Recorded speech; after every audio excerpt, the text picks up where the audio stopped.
little piece of this from Sichas Parshas Pinchas, Tavshin Mem Daled. Is that the ear name stuff? That one? It's a lot of Sichas. This is,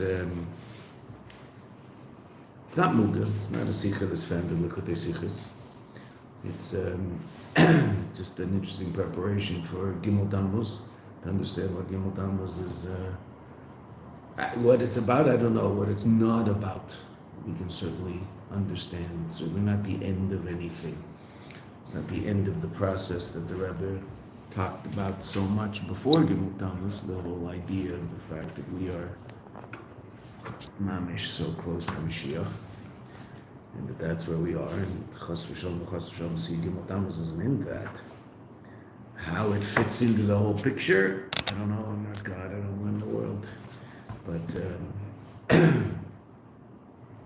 one thing we know, it's not an end. And that's very clear from this. Let me answer questions people ask about Gimel Tammuz in this Sicha, even though the Sicha was said in Tavshin Mem Daled 40 years ago. And the background of the Sicha is that it's right after Yud Beis Tammuz. Yud Beis Tammuz is a very, very, very famous Farbrengen, very long Farbrengen. Yud Beis Tammuz Tavshin Mem Daled.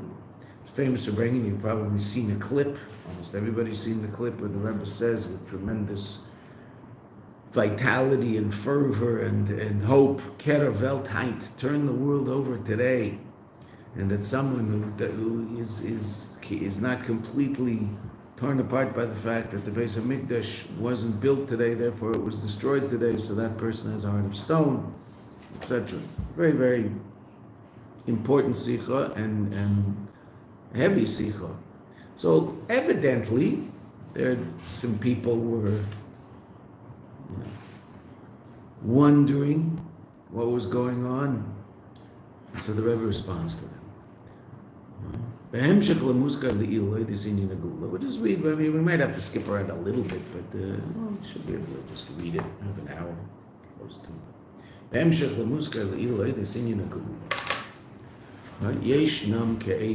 are those, the Rebbe says. Now, those people are clearly sitting in the room. He's not talking about people in Borough Park or in Muncie or in Bnei Brak. He's talking about people sitting in the room. There are those There are those who have a certain wonder. They have a question, these people. What's their question? Even though the Rebbe says, for obvious reasons, they don't let this wonder reach their lips. In other words, they don't say anything about it. They're just thinking about it. But it's dangerous being around the Rebbe because he knows what you're thinking. Rabbi Klein used to drive the Rebbe to the oil, so he used to say that it was always a very nerve-wracking experience because sometimes he'd be driving and the Rebbe would be in the back seat learning. The Rebbe used to generally take a Rambam. I mean, in the early days, I don't know, but from the time the Rebbe instituted Rambam in Memdal, so the Rebbe would be learning a Rambam on the way to the oil, and Rabbi Kaplan would be thinking about something, and the Rebbe would answer his question from the back seat. So then he realized that this is not okay. I don't want him to know everything that I'm thinking, so he would drive and just say, green light, red light, turn left, turn right, so that he wasn't thinking about anything that the Rebbe would find out about. You guys find that interesting, or it's also boring? It sounds not real. What? It sounds unreal. So open up. What, is he kidding, Rabbi Kaplan? He's lying? No, of course not. Okay, so then, I don't know, open up to a whole new horizon, that there's things out there that aren't where I live, that are amazing, incredible, fantastic, and beyond the limitations that I experience. Wow. Amazing. What's unreal is the life I live. What's real is, we'll see what's unreal and real. That's exactly what this is about. That's exactly where the Rebbe goes. Hayitochen. So the Rebbe is telling these people what they're thinking about. Hayitochen b'harerim. Could it be they're thinking? She yeshiv le Yehudi ledaber barabim.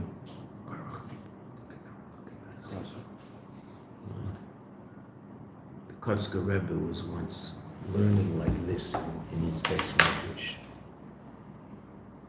and an optometrist walked in. In those days, there were no ophthalmologists. An optometrist walked in and saw him. The Rebbe needs glasses. Yes, okay. So they got the Kotzker Rebbe glasses. So fine. The next time that the optometrist walked in, he wanted to see how the glasses were working. So the glasses were on the table, and the Rebbe was learning all this. So he asked the Rebbe, "Why is the glasses don't work?" He said, "No, the glasses are amazing. I see very well with them." He said, "So why isn't the Rebbe using the glasses?"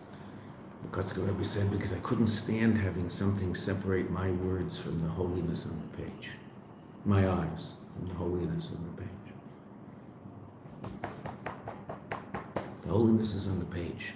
When you're learning Torah, you look at the page. If you don't look at the page, it's not learning Torah. It might be an interesting experience, but it's not learning Torah. Hayitochen Maharariya, Sheyeshev leYehudi, that there's sitting a Jew, V'daber berabim. You'll tell me who this Jew is. There'll be a question at the end of the paragraph.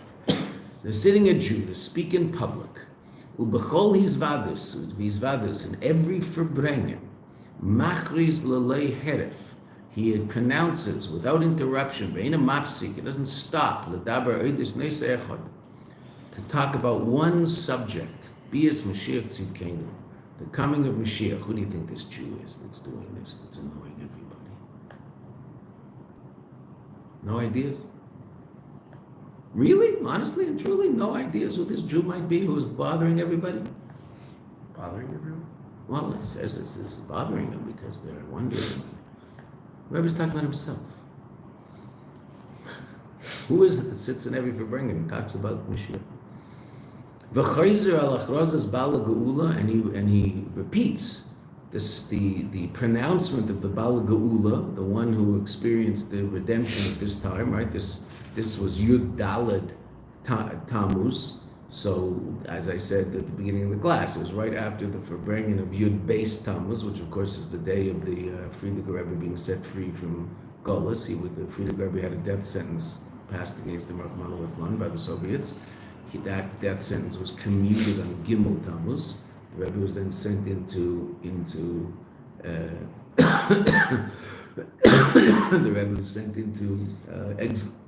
exile. And after 9 days, that exile was done away with. In those 9 days, the Rebbe was sent to a town called Kostroma. And the reason the Rebbe was being hounded was because of setting up Jewish schools all over Russia. The Soviets didn't like that, so they thought they might kill him. So Baruch Hashem, that didn't happen. But in the 9 days that the Rebbe was in Kostroma, he set up a cheder for the Jewish children in Kostroma. The Rebbe left 9 days later. There's already a school.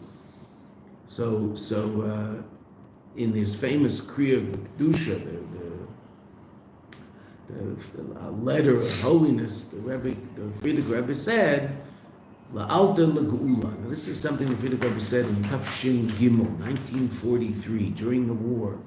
The Rebbe said, La'alta L'Tshuva, La'alta L'Geula. Immediately to Tshuva, immediately to Geula.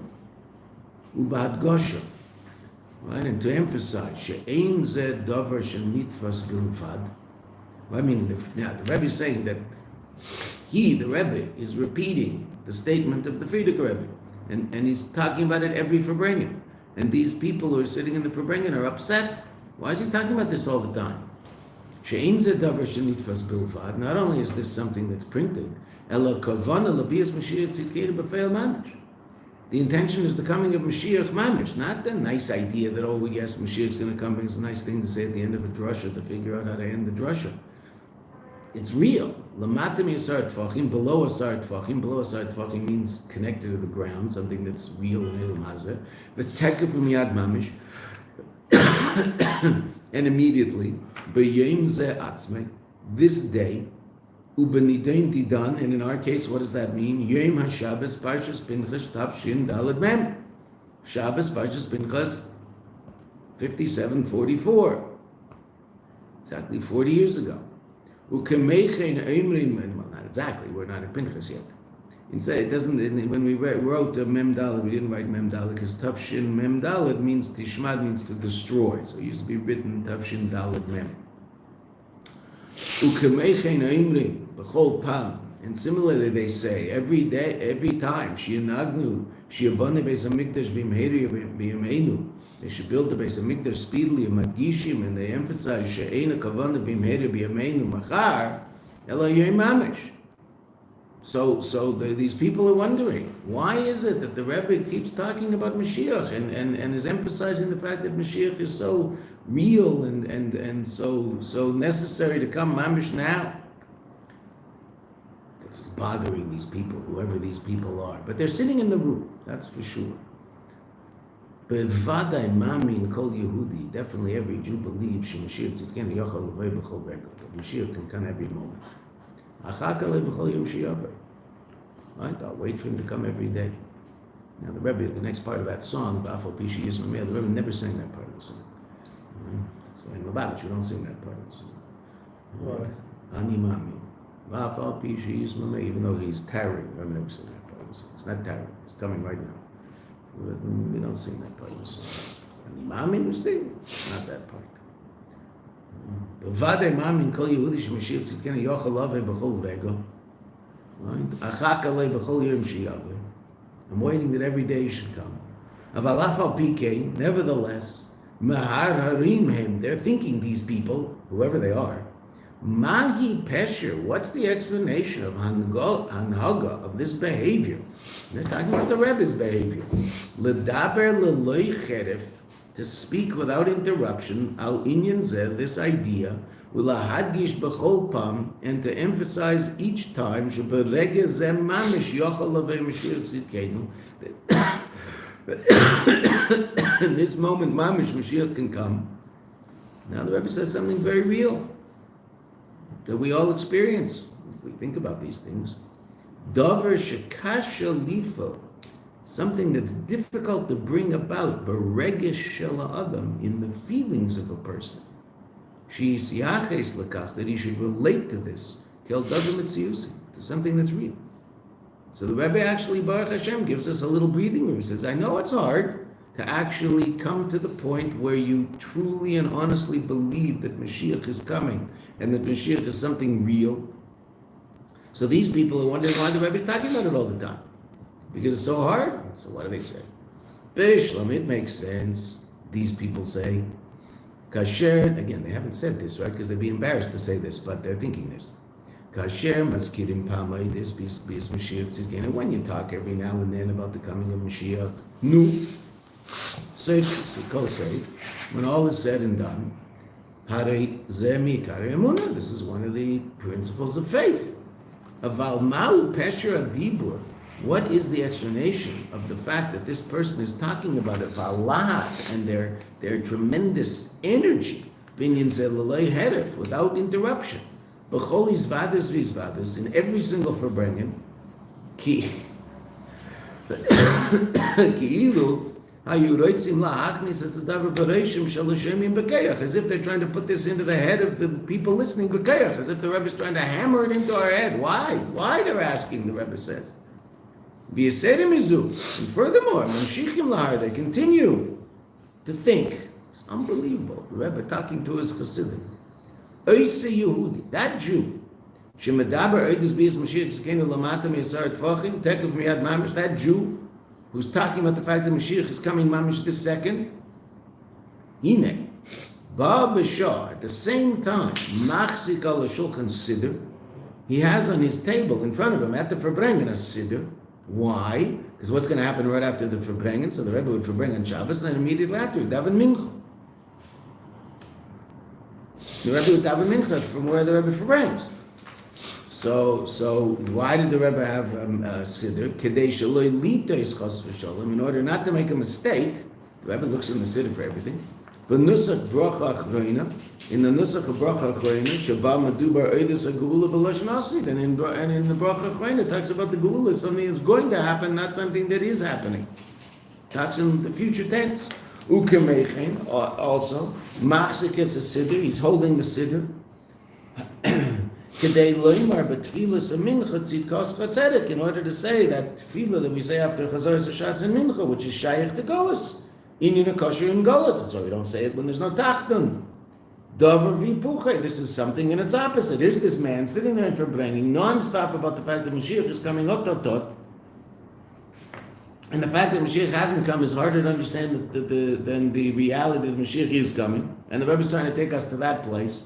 So to speak, the Rebbe says as if they think that it's as if the Rebbe is trying to smash this into their head, and maybe the Rebbe Taka is. And yet at the same time, that same gentleman has a siddur that in the siddur there's mention of Golos. Elamai. Oh, so therefore what Masiki mean? They come to the following conclusion. This is the conclusion of the people. Inyan zeu begeder shel cholon. It's a dream. It's the Rebbe's dream. Cholon teiv v'yofe. It's a nice dream. B'nusach hatfila she'emrim beis birchas kohanim shiu kol cholon meisa elai v'al kol yisrael l'teiva, that all of my dreams should be for good. So they say that the Rebbe can you imagine being those people sitting there and the Rebbe's telling you what you think and what you're saying and what you everything going on. It's like Rabbi Klein in the car. Today, maybe they'll find this strange also, but you gotta open up, man.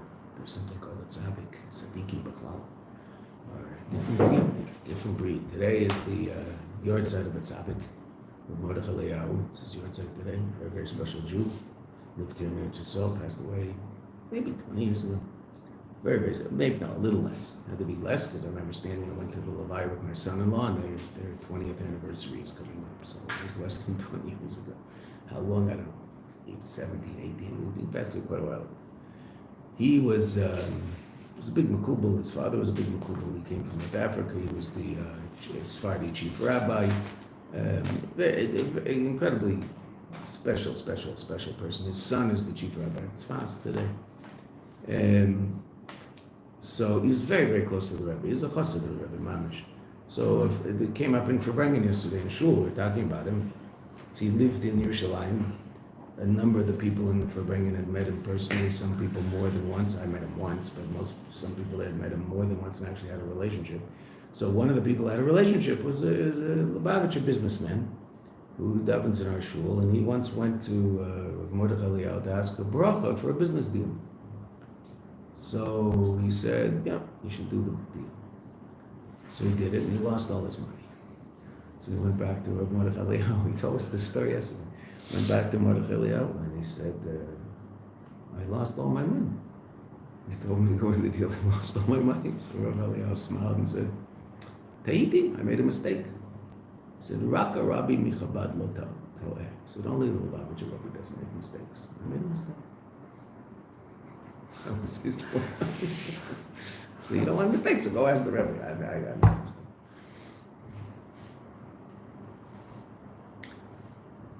He was a big chassid of the Rebbe. Amazing. Rabbi Eliyahu told the story. I heard him tell this story in public. That one morning, he lived in Kiryat Moshe. So, neighborhood, 15-minute walk over there. It's the other side of the hotels. You can walk along. There's hotels on the other side. Just past over Herzl, on the other side of the train tracks. It's a neighborhood called Kiryat Moshe. So, that's where he lived. So, and he woke up one morning. I heard him tell the story in public. He woke up one morning and he had a desire to go see the Baba Sali in Netivot. So he told his wife, I think I'm going to the Baba Sali. Do you want to come? She said, yeah. So they got in a cab and they drove to Netivot. So they got to the Baba Sali's house and the Rebbitzin answered the door. Rabbanita Buchatzera answered the door. And she saw Rabbi Eliyahu and said, oh, I'm so happy you're here. My husband has been fasting for 3 days. He's davening all day. I can't get him to eat. And maybe you can help. Fine. So Mordechai Eliyahu went into the room where the Baba Sali was. And the Baba Sali looked and said, oh, I'm glad you came. He woke up that morning with this desire to go see the Baba Sali. He didn't have any clue why he had such a desire. The Baba Sali, when he sees him, oh, I'm glad you came. I need your help. I guess some people can do this without phones. Right? I need your help. So, what's going on? So the Baba Sali explained to him that there was a gezerah, a decree against the Jewish people that was very serious, and he was trying to do away with it, and he wasn't being successful himself. He's been fasting and davening and saying Zohar for 3 days, and he hasn't been successful, and he wants Rabbi Eliyahu's help. So Rabbi Eliyahu said they sat there, and he said whatever the Baba Sali told him to say, and they sat for 3, 4, 5 hours. At a certain point, the Baba Sali looked up with a big smile, clapped his hand, and said, "We're successful. We've done it. We've told the Gezerah." And they shechted a sheep, and they had some fresh lamb. The sheep what? They shechted a sheep, and they had some fresh lamb. He hadn't eaten for 3 days. Delicious. I don't know whether the delicious lamb is the real part of the story. Not delicious, but they were really there. I think that's more delicious, yes. So there's people who are real people. We muddle around in our whatever we muddle around. And we do, Baruch Hashem, we're very important. We're the ones bringing Moshiach, but there are real people out there. Real people. They're no joke. Very long shot.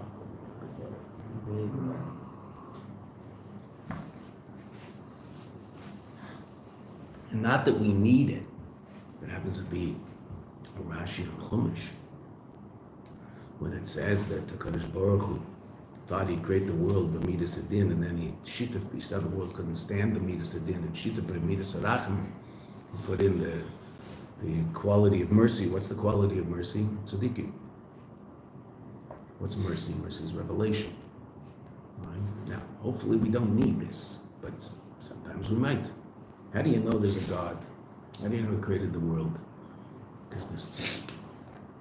And they're only the way they are because everything's true. The Rebbe is not the Rebbe if Torah isn't true.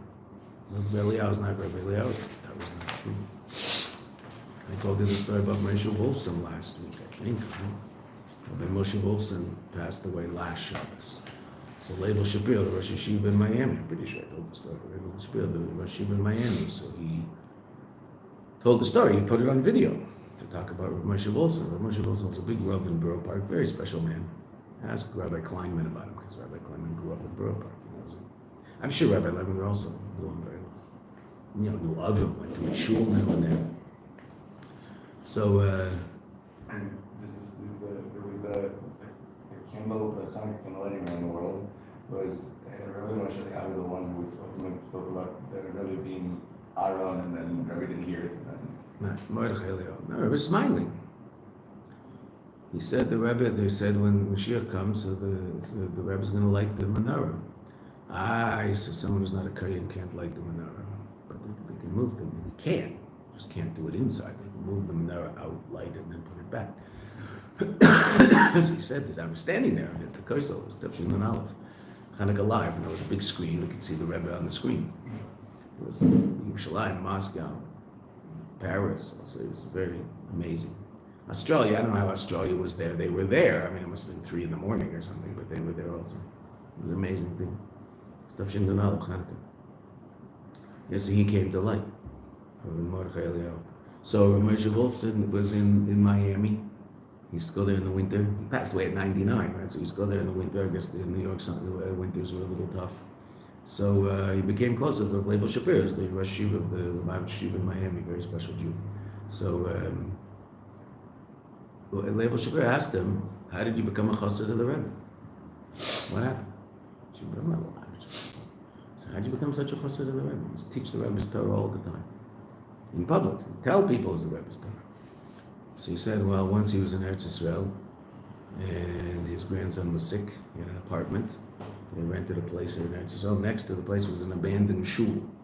So he used to go in the shul every day, every night, to say Kriya Shema, and he would cry bitter tears and daven to Kadosh Baruch Hu. And he went there because he didn't want his wife to hear him crying so much, because he didn't want her to be distraught. He said, no one heard me. No one knew I was there, not even my wife. And I would cry, and I went over and over and over and over the pasuk Leiv Nishbar v'nitkel Elokim lo yitivzeh, that the broken heart of Kadosh Baruch Hu doesn't dismiss. I would say that over and over and over and break my heart to try to get my grandson a refuah. And then we came back to America, and I went by the Rebbe for dollars. And I asked the Rebbe for a bracha for our grandson. And the Rebbe said, someone who davens live nishbar v'nidkil elokim le'sivso with a broken heart, his prayers will be answered. She said, that's when I became a chassid of the Rebbe. Moshe Olson said that. He said, only a Kadosh Baruch Hu knew I was in that place. One other being also knew. There's one person in the world who also knew. How he knows, I don't know. But he heard my prayers. So that's why we became a chassid of the Rebbe.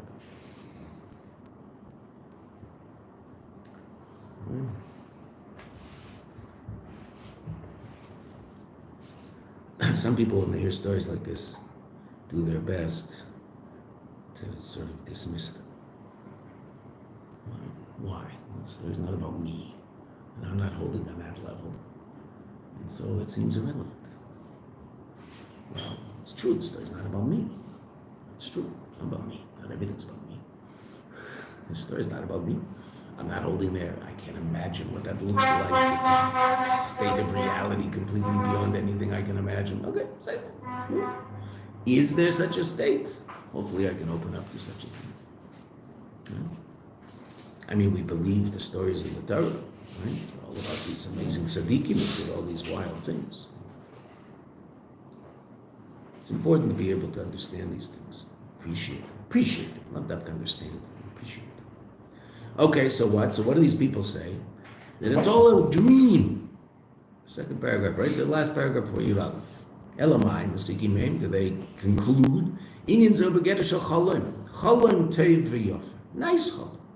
Ubenusach hatfila, like it says, she'imim beish birchas kohanim, like we say it when the kohanim give the, you know, we don't say this every day. We only say this on Yantav when we're singing.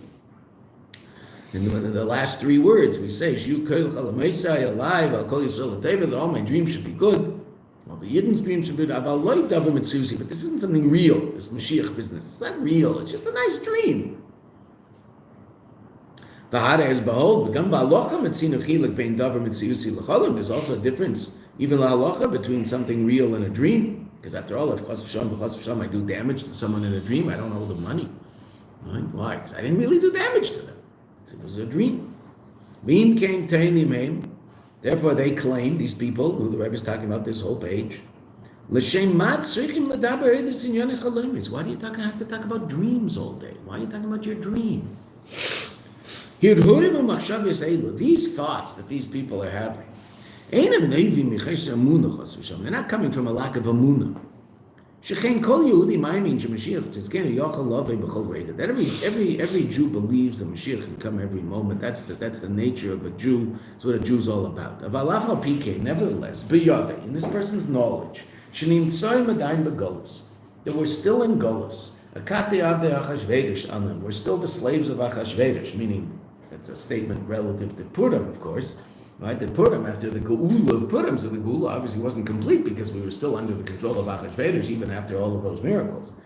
V'ilu yitziyah mi Golos, and then this exiting from Golos, tia ach v'rak b'ritzonu shel Kadosh Baruch Hu. This will be first line on page 2211. This will be based on the Ratzon of HaKadosh Baruch Hu, Kedivrei Bala Gula B'Gimel Tammuz, like the Frierdiker Rebbe said, the Bala Gula, right? Again, this is Shaykh the Yud Beis Tammuz, this Sicha. Right? That the Bala Gula, the Frierdiker Rebbe said on Gimel Tammuz, which of course is the day that he was let out, that his death sentence was commuted, and he was let out of jail and sent to Kostromov to be in exile for 3 years. It ended up being 9 days. Not based on our desire were we expelled from Eretz Yisrael. Not based on our powers will we get back to Eretz Yisrael. Ultimately, what's it all dependent on? HaKadosh Baruch Hu. If HaKadosh Baruch Hu wants Moshiach to come, he's going to come. Avinu Malkeinu, who is Baruch Yigalenu. Avinu Malkeinu took us out of Eretz Yisrael. Avinu Malkeinu, who Yigalenu, is the one who will redeem us. Mashiach Geil said it through the Mashiach. Hine. Techushas Golus, this experience of Golus, Chadura Kol Kach, has penetrated so deeply, B'regesh Ha'adam, in the feelings of these people, in the experience of people, Ad She'amuna Eidas HaGeula, to such an extent that the belief regarding Geula, Hi B'efen Shel Makif Bilvad. It's something that is residual.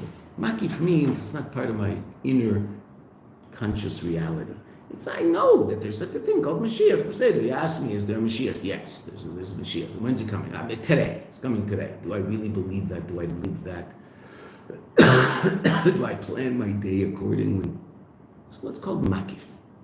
Intellectually, makif means I don't really understand it. Okay, I've got a basic idea, but if I were to ask you to explain it, you couldn't. That's called makif. Sort of. Oh. So it hasn't penetrated. Why? So the Rebbe says, because Golus has penetrated so deeply into our conscious reality that the idea of anything other than Golus is something we find hard to imagine. V'cheinu gam, now the Rebbe says, unbelievable thing, and I always wanted to ask Rabbi Groner who this was, and I never did, unfortunately, and now I can't. But there's such an astounding thing that happens in the Verbrengen right now. I hope you appreciate what's going on here. This is a Verbrengen. The Rebbe is sitting and talking to his Chassidim, and he's just talking to them. Right? Not saying any deep question in a Rashi, and they're just talking to the Chassidim. And the first thing the Rebbe says, there's people in this room who are wondering why I talk about Moshiach all the time. And their answer is, oh, it must just be his dream.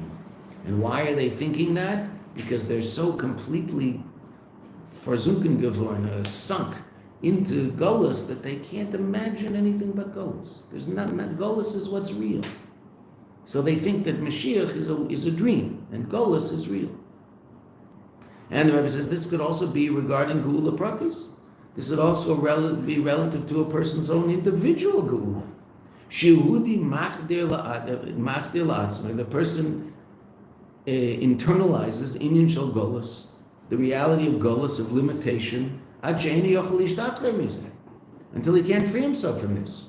So now the Rebbe is also now about to talk about someone who's sitting in the room right now. Who was this? And what happened at the end? I don't know, but let's see. This is what the Rebbe says.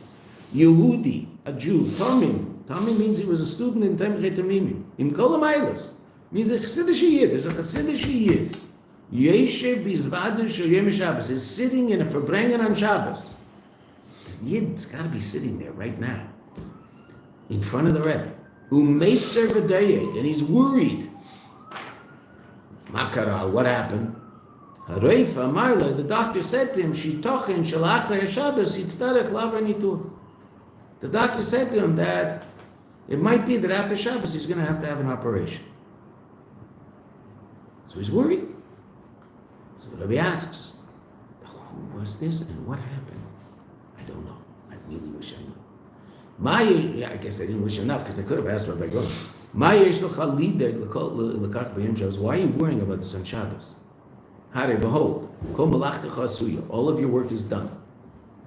Meaning Shabbos, you finished doing whatever you could do in weekday matters is done. Shabbos, there's nothing to do. And in this matter, all the medical things, tipulim, you do all the treatments. All the treatments are done. Umashla achrik says the Shabbos, and that which after Shabbos goes titzdarech.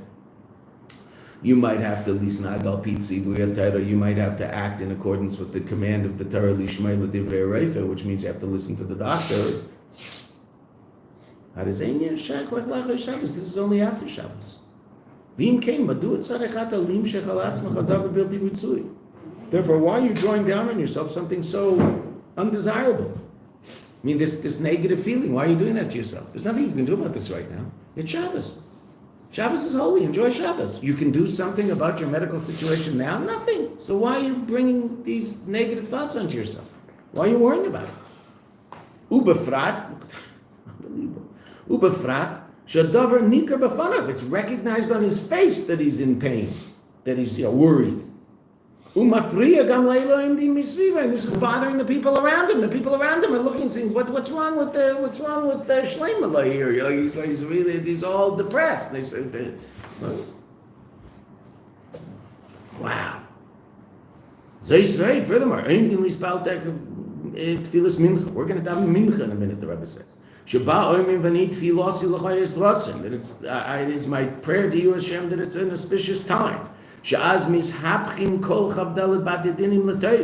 All of the 24 Bate Dinim, the 24 courts, are turned into goodness, meaning it's only goodness at the time of Mincha and Shabbos.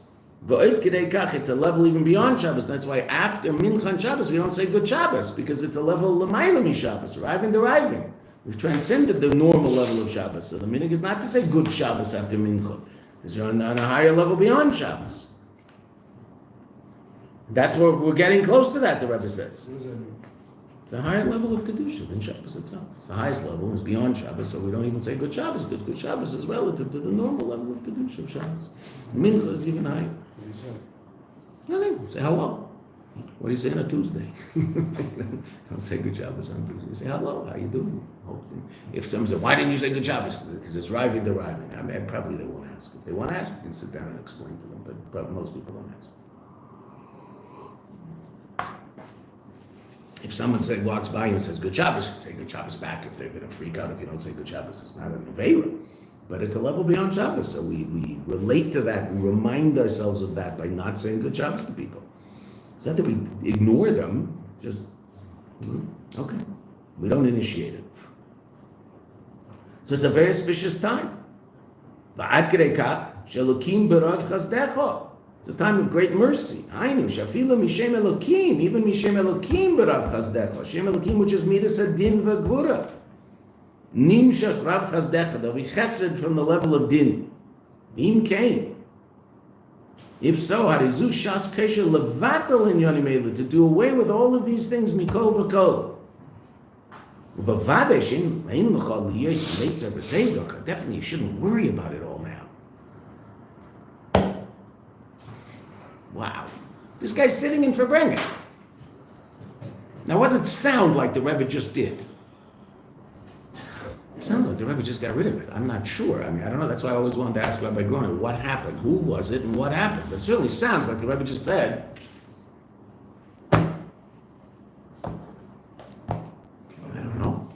I don't know.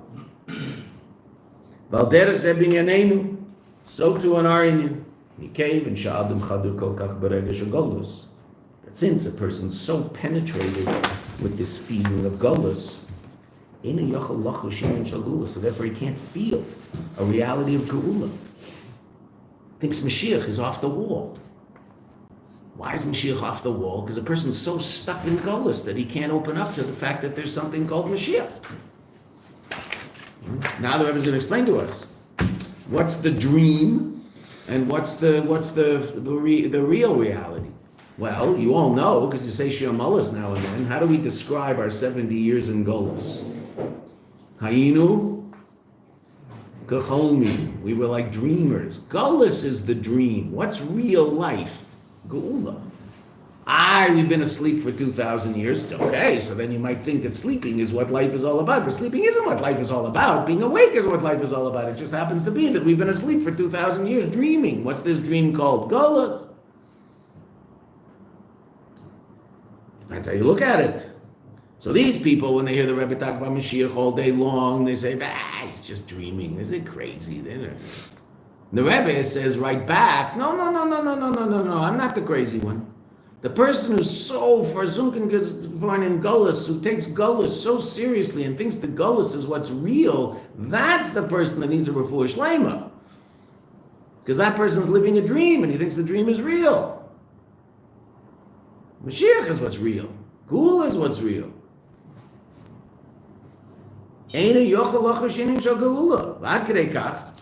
To such an extent, if someone talks to him about the inyan of Geula, it looks like a dream. You can't relate to it.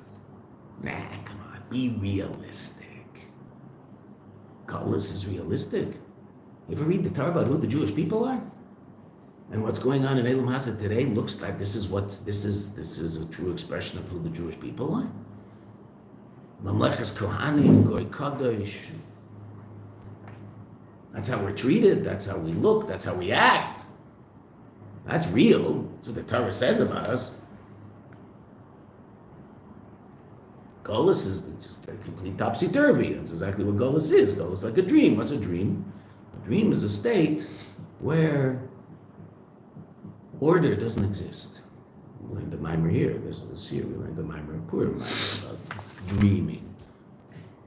biggest miracle in Purim was Nada de Shnasa Melech, that the king's sleep moved. It doesn't say the king woke up, it says his sleep moved.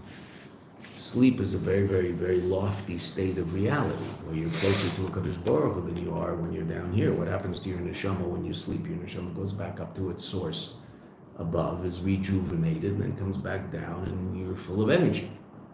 Okay, that's what happens to a neshama. You say it every day when you say Kriya Shema, B'yadcha Ki Ruchi.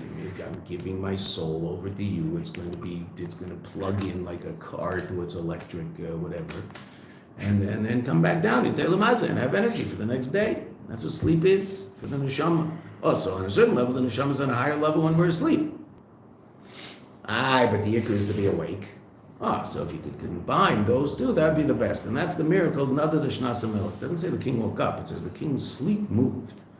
The level of essential connection to a Kadosh Baruch Hu that happens at the time of sleep, that was revealed down here in Elamaza. That's the miracle of Purim. In 30 seconds. Okay. So a cholaim is a very, very powerful thing. But what's the disadvantage? There's no order in a cholaim. Things can be completely topsy-turvy. The things that are most important might be least important. The things that are least important could be most important. You could be in places with people that have nothing to do with each other. You could dream you're having a cup of tea in a cafe in Paris with Rabbi Wichten, which just that's not part of real life. It just isn't the way it works. Okay, well, in a dream that can happen. Okay. So dreams have advantages and disadvantages. One of the big advantages, we're going to see later, we'll get there, one of the big advantages of a dream is that opposites can exist with each other. In other words, you could walk out of this room in a dream state, you could walk out of this room into Brooklyn. You could open that door, and on the other side of the door, you could be in Brooklyn, in a dream. Not in real life. In real life, you walk out of this door, you're in Mayanot. That's what's outside the door. If you can, in a dream state, it could be exactly the opposite. So Rabbi explains this later in this Sikha also. It's brought in many places, but it's also here. And what's the advantage of the dream? And that's why Golus is a dream. You can walk out of Golus into a state of Geula in a second. You could walk out of this room into Geula. So that's the advantage of a dream. That's why Golus is called a dream, because it can turn into Geula immediately. But the problem with the dream is I start to take the dream seriously, and I think that all there is the dream. And if someone talks about Moshiach, I think he's an unrealistic person. He's not as sophisticated as I am. Sophisticated? I'm not sophisticated at all if I'm not living Moshiach, because Moshiach is what the world's all about. It's the whole purpose the Eibishter created the world. Here's the Rebbe talking about Moshiach all day long, and some people are bothered. Why? Because they're so stuck in Gullus, they can't see Moshiach. They can't imagine there's anything other than Gullus. And if someone talks about something other than Gullus, then there's something wrong with that person. No. Exactly the opposite.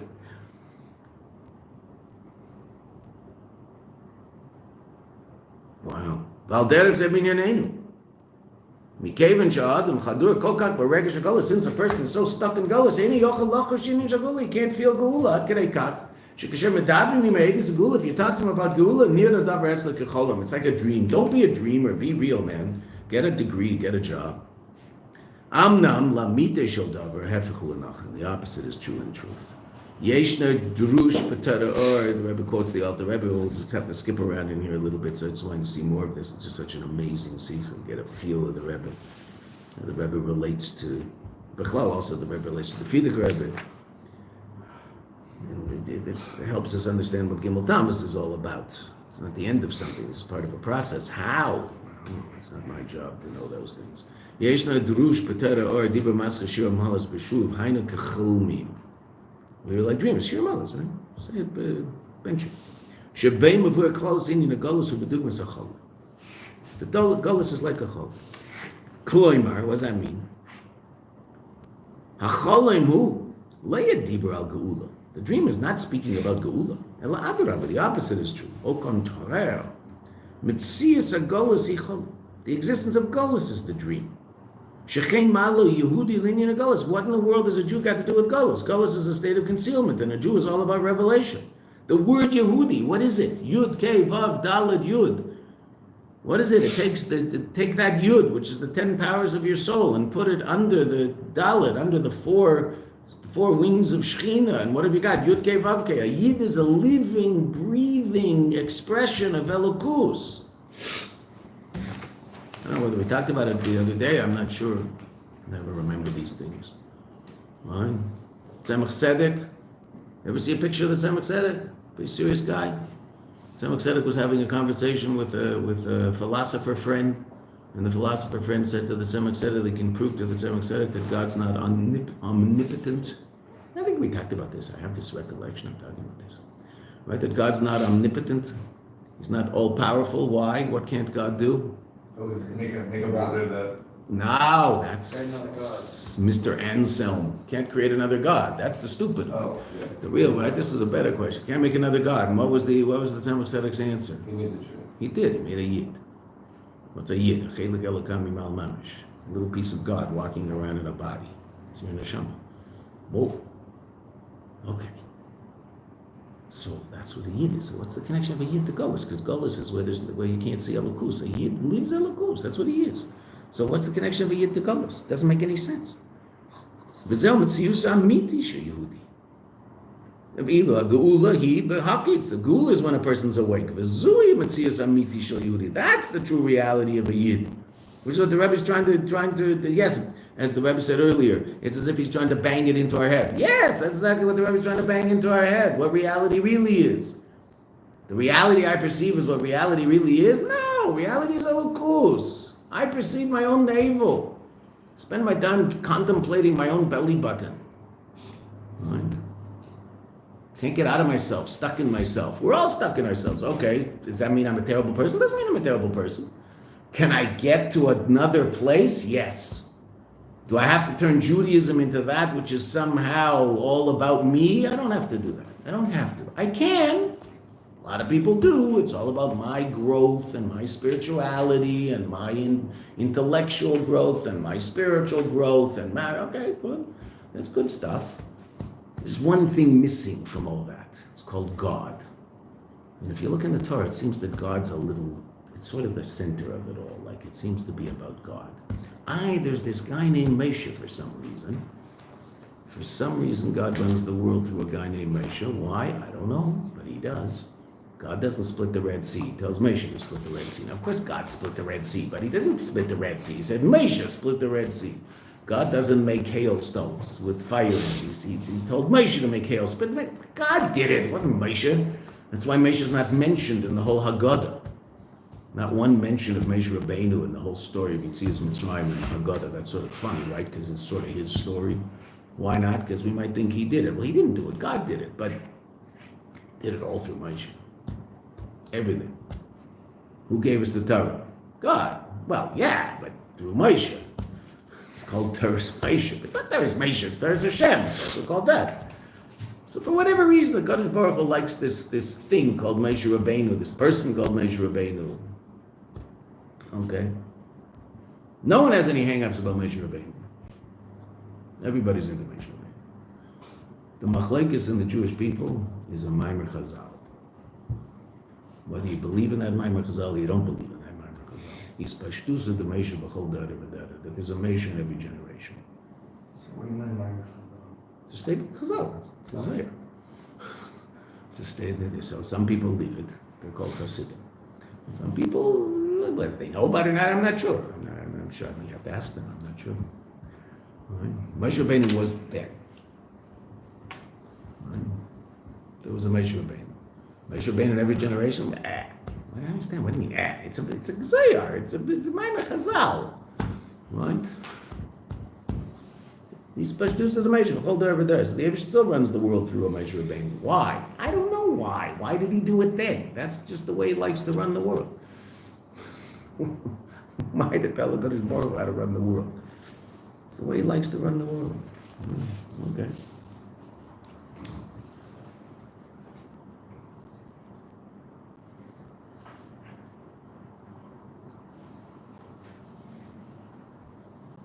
Okay, so the Rebbe then quotes the author of it. It's late, so let's skip over to page 2212. 1, 2, 3, fourth line, fourth paragraph, fifth paragraph. Klomar it starts. Right? The line before it talks about the fact that dreams connect two opposites, which we were talking about. That's what a dream can do, is connect opposites. Now, usually that means there's a lack of order in dreams. So it can connect Paris and Rabbi Vichtin and you and a cup of coffee. We got to do anything. Okay, but that can happen in a dream. You could be sitting not only with Rabbi Vichtin in Paris, you could be sitting with your 5th grade teacher, Rabbi Vichtin, and a cup of coffee in Paris. Like, that's completely ridiculous. Okay, in a dream, that could happen. You go, what is, Mr. McNulty doing in Paris with Rabbi Vichtin? I don't know. But that's a dream. Okay. We put away the phone, please. Klaimer. Hadgoshi al mailis inyan achaloi. The emphasis on the mile of the notion of chalom, like we were saying. Shechein lamreisha berega hakodim hayamunach binyanei elam. Even though the moment before he was completely involved in matters of the world, mikol makom berega echad, in one moment yochel yishapech, he can be transformed min hakotze el hakotze, from one extreme to another extreme. Uli nizar mihadimyenes, and to be woken up from the vain fancies dinyana elam hazeh, of the matters of this world. And come to his true reality. What's that? Just to love God and serve God. Cling to Him. That doesn't mean he doesn't have a job in Elam Hazeh. That's not what the Rebbe says. It means that his life is about something bigger than just his job and figuring out how to buy a new car. The kol zeh, should get a new car. Everybody should have a new car. The kol zeh mibnei mailas hacholim. This is all because of the mile of the cholim, the advantage of the cholim. What's a cholim? Shinyanei chibur afachim. It's the joining together of opposites. The source of it is so high. And that's explained in many, many, many different places in Chassidus about the inyan of the Chabad. What does that also say? The Rebbe doesn't talk about it here, but it's also something very, very important. A person might think that he sat, he davened, and he actually tried to pay attention to the words, and he worked pretty hard at his davening, and he actually said some of the words with real meaning. And then what? And then all of a sudden, 10 minutes later, he's involved in something that's completely antithetical to that and has nothing to do with that. And he thinks, probably my davening was a fake out because look, I'm still back into my shtus and Elam Hazeh. No, not true. That's also one of the inyan of the dream of Gullus. Right? You might think, my davening's not real because after davening, I end up, who knows what, reading about the Joe Biden. No. The davening was real. Beseder, I might sink back into Joe Biden some other time. Okay, Beseder, but that doesn't mean my davening wasn't real. Davening was real. When it was happening, it was real. Don't beat yourself up by saying I'm not holy because I'm not always connected. And that's not true. When you're connected, it's real. There might be times when you're not particularly connected. Okay, that's not so good, but we have to work on that. But we all experience that. But that doesn't mean the moments we are connected aren't real. Why? That's Golos. That's the dream. That's what makes Golos so bizarre. Valder zem moving benagel in yanenu. Hein emesh berege zen im samadain bechoshkas Golos mamish. Yes, it's true that in this moment we're found in the darkness of Golos. Of Alaf PK, nevertheless, Mikaven Sheklolos inyan Golos ucholim. Since the basic inyan of Golos is it's only a dream. Shinyan chibur afachim. Had it berege echad. This is what we were talking about earlier. Berege echad yochel matzav lisapech minakotze lakotze. In one moment, this situation can be transformed from one extreme to another. Hainu sheyetzim miacholim. We leave the dream of Golos ubaim lemtzias amitis and coming to true reality, which is gula b'feil mamish.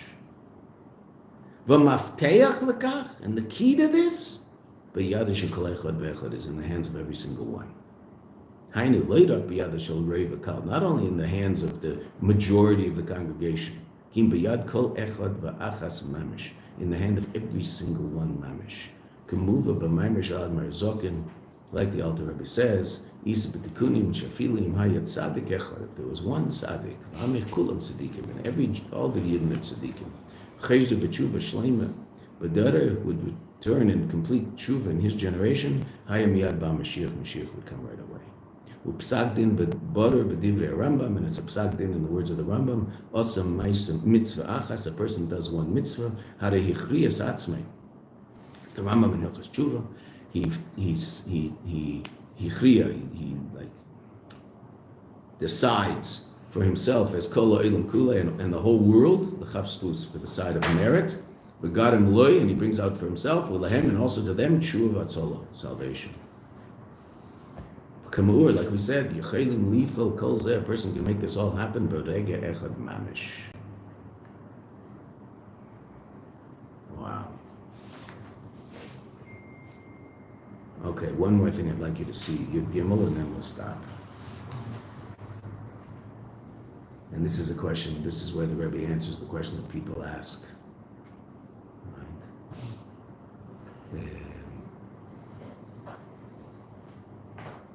I tell you, we'll do it really fast. Start the paragraph with Befrat, particularly, right? Second paragraph from 22:13. Ubefrat. Last class, right? So we can. Befrat la'achar shenasi. We're going to start a serious mimer. The next, I guess it's not Thursday. Thursday we're starting in the afternoon. We're starting a serious project, a mimer called Zois Chukas, which is going to take us a while. Very, very serious mimer, hard mimer. You're going to have to work at it. If you don't do review, you'll be completely lost in what we're doing. Even if you just listen to class and then put it away and pick it up the next morning at 7:30, you won't have a clue what's going on. It's a real mimer, real work. What? 4 times Chazara. At least, right? But if I can get once, I'm happy, right? You have to, be happy with what you can get, right? So that's what we'll be doing next month. A mimer called Zois Chukas was an incredible mimer. It's also a based on this mimer, actually, from a few years before this. So look what the Rebbe says. After the previous Rebbe announced immediately to Geula, 1943, and he said the situation is, the Moshiach is standing on the other side of the wall. Moshiach is standing on the other side of the wall. And this wall is not something separating us. Why? I mean, a wall can separate. A wall can also be something that allows me a connection to what's on the other side. There's windows and cracks. Moshiach is looking through the windows and peeking through the cracks. Hare Pshita, it's obvious. The Rebbe says it's unbelievable. Shemabat shel Mashiach, the look of Mashiach. Mashiach's a crook. Pale pulasa affects a person. Vimkin bevadei, meaning the fact that Mashiach is looking at me. He's watching me from the other side of the wall, so to speak, waiting to see what I'm doing. Imkin bevadei shebiyado kol echad lifel. So obviously it's in the hands of every single person. Lifel should agula tava b'meira b'yameinu, that gula will come right away. Not only tomorrow or a little later than that, Sichas Parshas Pinchas Shnas Tafshin Mem Dalet. Ubeshabbos zu atzma lifnei tfilas mincha, before mincha. Ubapashtu shebarega zem mamish peschin es einayim. And it's simple that in this moment mamish, we can open our eyes, v'roim, and we see sheMashiach tzidkenu nimsa imanu b'beis haknes beis medrash zeh. The Mashiach is found in this shul with us. Basar v'dam, neshama b'guf, l'matam yasar tfoch. There are those who claim, wait a minute, we should ask. This is a question people ask relative to Gimel Tammuz. The Rebbe was answering the question 40 years ago, 10 years before Gimel Tammuz. What do people say? And this is a question that isn't asked around here as much. Why? Well, without the historical understanding of it all, so people don't necessarily ask the question. It's asked in Lubavitch Sem all the time, right? Well, wait a minute, the Rebbe said Mashiach's coming, Mashiach's coming, Mashiach's coming, but that was 30 years ago. Let's see what the Rebbe says. This is something you should ask. That statement of the Frierdiker Rebbe, La'alta Legula, Mashiach's on the other side of the wall looking in. That was years ago. So it was 41 years ago before this, right? This is 1984, that was 1943. Doesn't come. And Elionavi also hasn't come. So the Rebbe deals with that. This question itself. Now the Rebbe was there. The Rebbe lived through those 40 years. So how does the Rebbe relate to those 40 years? The Rebbe could ask the same question. The Rebbe doesn't ask the question. Why not? So where's the question coming from? That's what the Rebbe says, to answer the question. Now, someone who doesn't, whatever. Someone might say the answer's a cop-out. Okay, then you don't get it. What does it mean to learn something? It has to be a certain amount of appreciation of the fact that the person who's teaching me knows more than me, as opposed to less than me. Because if I think the person who's teaching me knows less than me, so then I'll never learn anything from them. But if I think they know more than me, then I'm open to learning from them, even though they might say something which I would have given a different answer, or I wanted a different answer. But look at the Rebbe's answer. It's a very challenging answer. People will ask, how could it possibly be? The Rebbe said this 40 years ago, it still hasn't happened. People might say exactly the same thing about our Rebbe. The Rebbe said, Moshiach's coming, mamish tekav l'miyad, mamish, and it was 35 years ago. Hine kusha zu atz.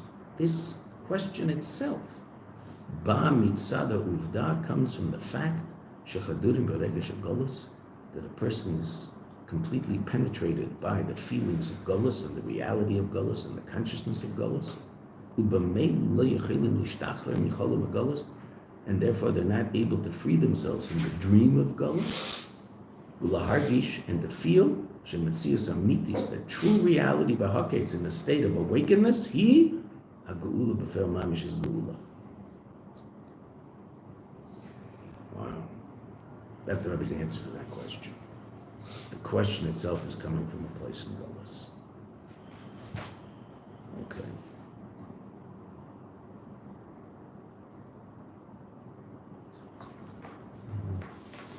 Let's see, read that last two paragraphs just so you'll, I think you have page 2214, yeah? Last two paragraphs, Ve'ikr, before the three asterisks. Ve'ikr, the end of the Sichas, Kamur, she is Gashem Achalim, that this dream should come true, the Rebbe says. Achalim Shali, my dream, La Pizza Shal La Misa Shal Davar, Hu Gam Achalim Shalachem, and in truth, it's really your dream also. Eidas Bias Moshiach Tzidkenu Fer Mamish Teka Shal Miyad, the coming of Moshiach Mamish, V'yer Meshabbos Lifnei Tfilas Mincha, today before Mincha.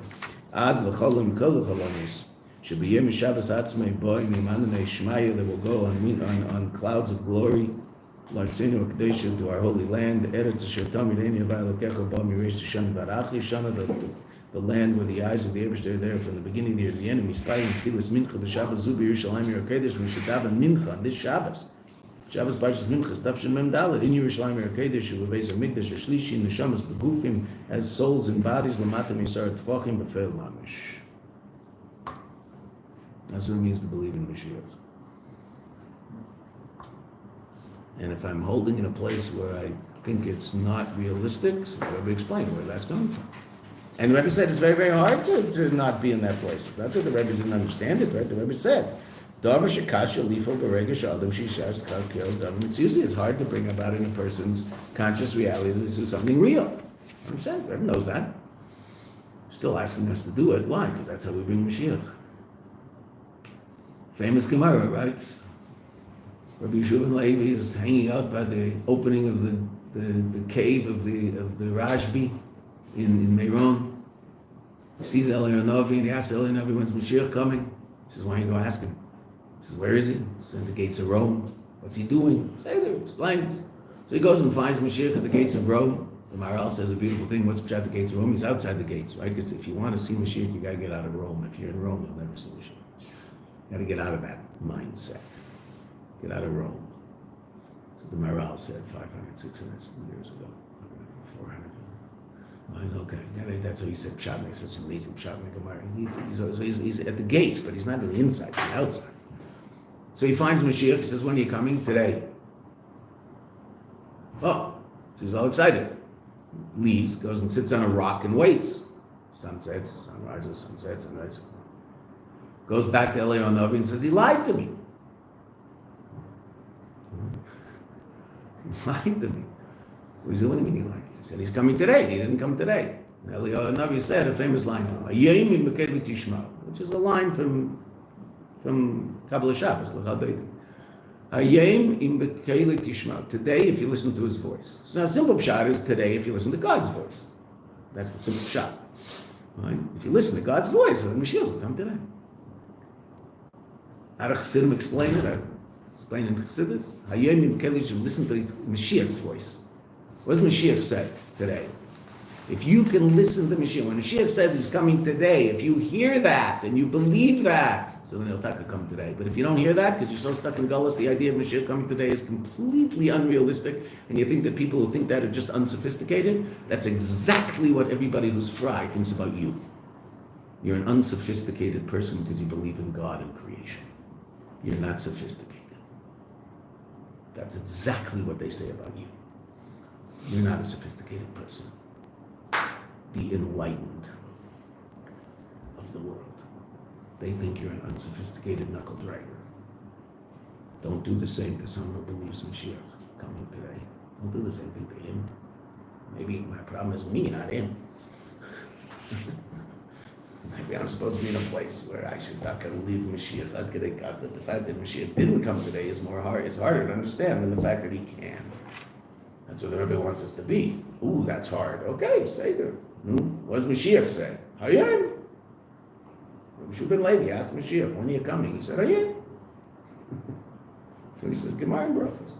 Amazing Gemara. Okay. L'chaim, l'chaim. So have an amazing break.